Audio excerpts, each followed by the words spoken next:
like playing with a wind-up toy car? Or do you prefer riding in a small car at an amusement park? Do you like to look at a stuffed toy bird, or would you rather look at a real live bird? What's the difference between a walk in the woods and just watching a movie about walking through some woods? Hello everyone, I'm Kathleen Pelly. Welcome to Journey with Story. Today's episode is a very old fairy tale by Hans Christian Andersen about two kinds of a bird called a nightingale. One of them is a real live nightingale who sings beautifully, but looks rather plain and drab on the outside. The other is a mechanical wind-up bird who sings beautifully too, but on the outside looks bright and sparkling. Let's see which one of these birds you might prefer. Thanks to all of you who have been rating, reviewing and sharing this podcast with others. We really appreciate your support. If you haven't already done so, we'd love for you to take a few moments to rate, review and share this podcast with others. Time for a couple of very important announcements. Gather round, everyone. Announcement number 1. We are holding another giveaway especially for you, our podcast listeners. We will be giving away 3 audible versions from my latest picture book, narrated by me, 5 Little Angels. And all you have to do to be entered for a chance to win this is send us the name of your favourite episode from Journey with Story, either on Instagram at Journey with Story, or you can send it to my email, kathleen@kathleenpelly.com. Easy, right? And all the details are in the episode notes. Announcement number 2. How would you like a sneak peek at my next upcoming picture book, Jesus, Mary and Joseph? Well, all you have to do is become a volunteer reviewer, and we will send you a link so you can read the ebook and write a review and post it on Amazon. You do need an active Amazon account to do so. See the episode notes with all the details. Let's take a journey with The Nightingale by Hans Christian Andersen. Once upon a time, in the land of China, there lived an emperor who had a magnificent palace with beautiful gardens that stretched as far as the eye could see. Every day, hundreds of gardeners tended the sweet-smelling flowers, the blossoming trees and the bubbling fountains. So vast were the gardens that they stretched all the way through 3 meadows to the sea itself. And there, by the edge of the shore, a poor fisherman kept his boat. One of his greatest pleasures was to listen to the sweet, melodious song of the nightingale that lived in the tall tree in the 3rd meadow.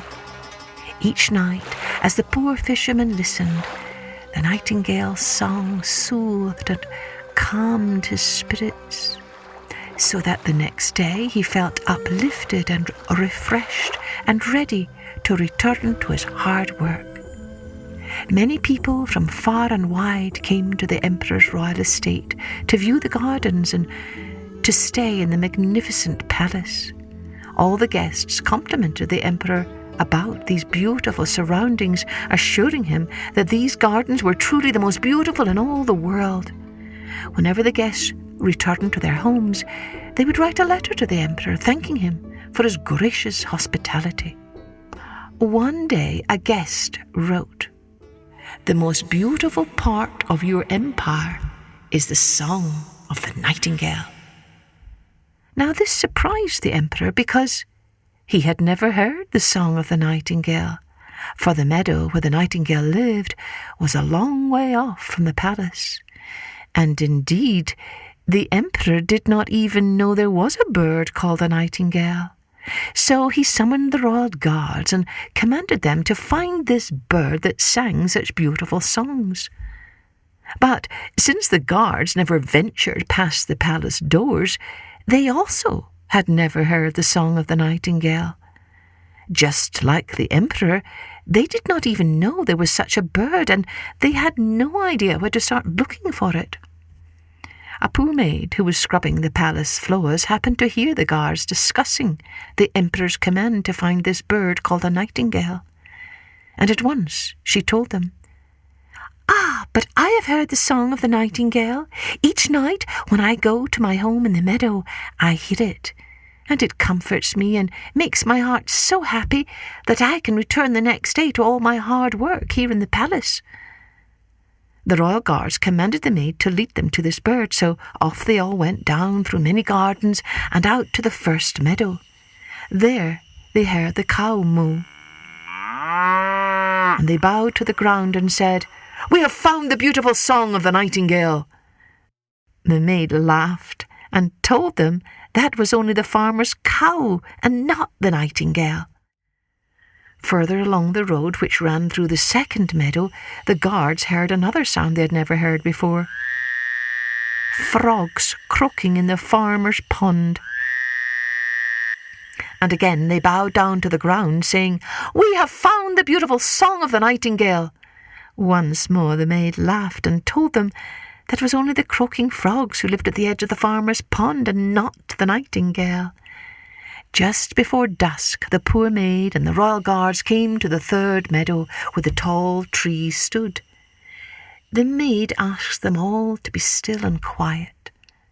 This was not easy for the royal guards, as they were also royal chatterboxes, but they did as the maid asked. And when all was very still and very quiet, the nightingale began to sing. It was the sweetest sound the guards had ever heard. They bowed to the ground and cried, "At last we have found the royal nightingale."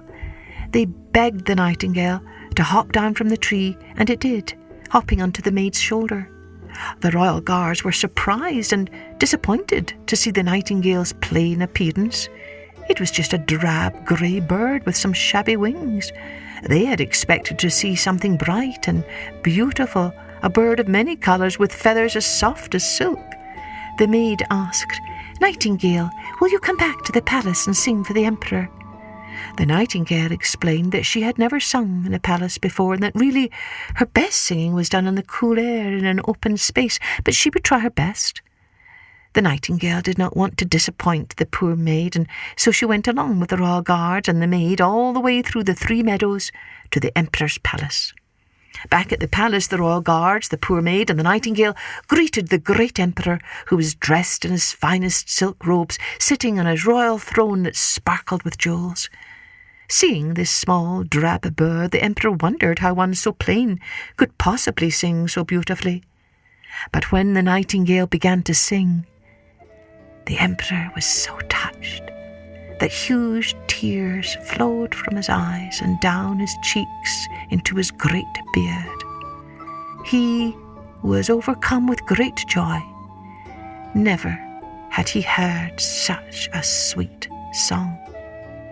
The nightingale was delighted that her song made the emperor happy. Then the emperor offered the nightingale his golden slipper as a nest and a golden perch as a place to sit and sing. "Thank you, kind emperor," said the nightingale. So the nightingale now lived in the palace to sing for the emperor and the poor maid. Some weeks later, a special package arrived from one of the guests who had visited the emperor's palace. Inside the package was a present for the emperor. It was a mechanical bird that could sing a beautiful song. It was made of many colours, encrusted with diamonds and rubies, emeralds and sapphires. And inside was a card that said, "Wind up this bird and listen to it sing." When the royal guards wound up the bird, it bobbed up and down and began to sing. Everyone gathered around, pointing and marvelling at this beautiful bird covered in sparkling jewels, who could sing such an exquisite song. Then the emperor asked the real nightingale to sing a duet with the wind-up bird. The nightingale tried, but her song did not harmonise at all with the wind-up bird, and so she stopped.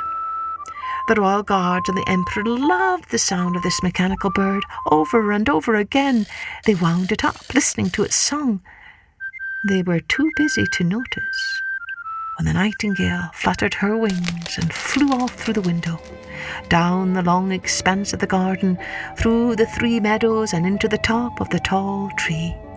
And that night the nightingale sang her song for the poor fisherman. How he had missed hearing her beautiful music, and now it once more calmed and soothed his spirits, so that he could return the next day to his hard labour and toil. Now, although the emperor did miss the real nightingale's song, he enjoyed looking at the wind-up bird encrusted with jewels, and he liked that he could listen to it whenever he wanted by winding the key. Then, one day, the wind-up mechanical bird bobbed up and down, but no song came out of it. It whirred and clicked and clacked and stopped. It stood still and silent. The emperor was most upset.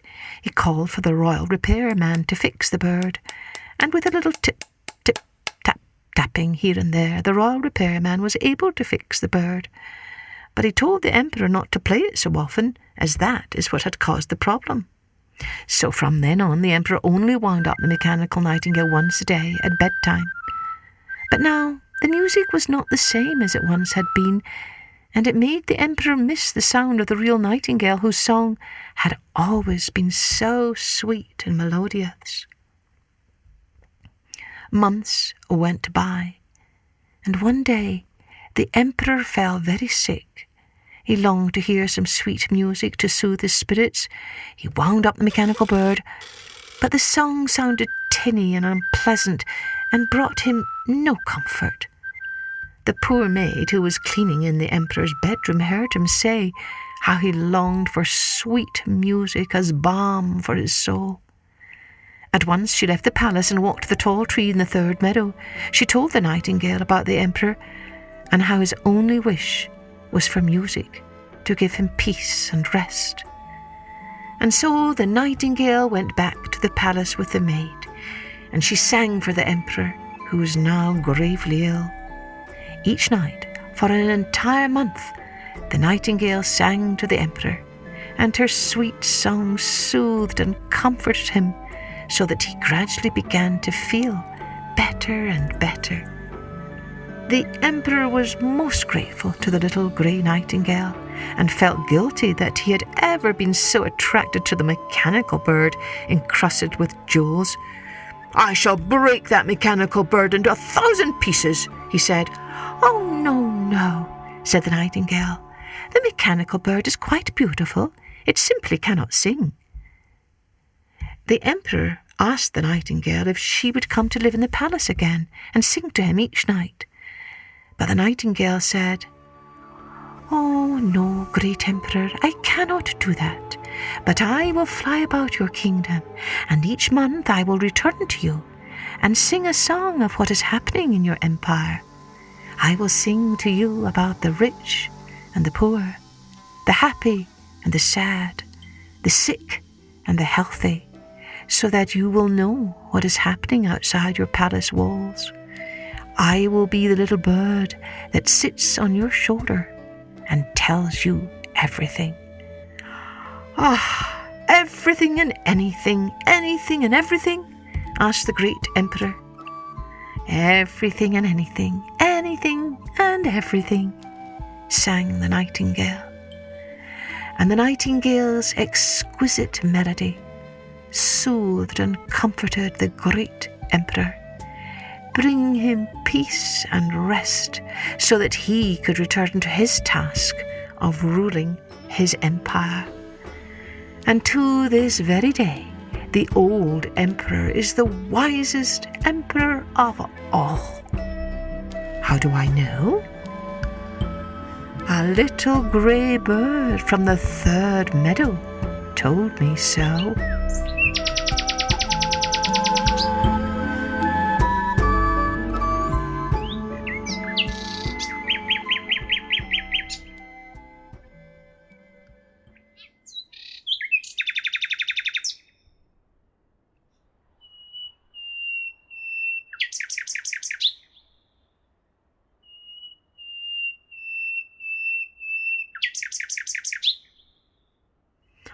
Well, what do you think? Would you prefer to have the real nightingale to sing for you now and again?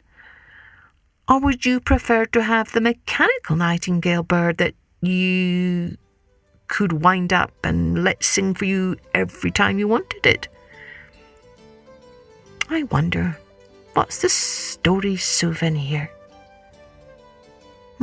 Yes, I think it has something to do with not being deceived by outward appearances. Sometimes things that look bright and shiny and beautiful on the outside are not necessarily better than something that looks plain and simple on the outside. Oh, remember, if you want some colouring sheets for our story episodes, you can sign up for them at www.journeywithstory.com. Cheerio then. Join me next time for Journey with Story.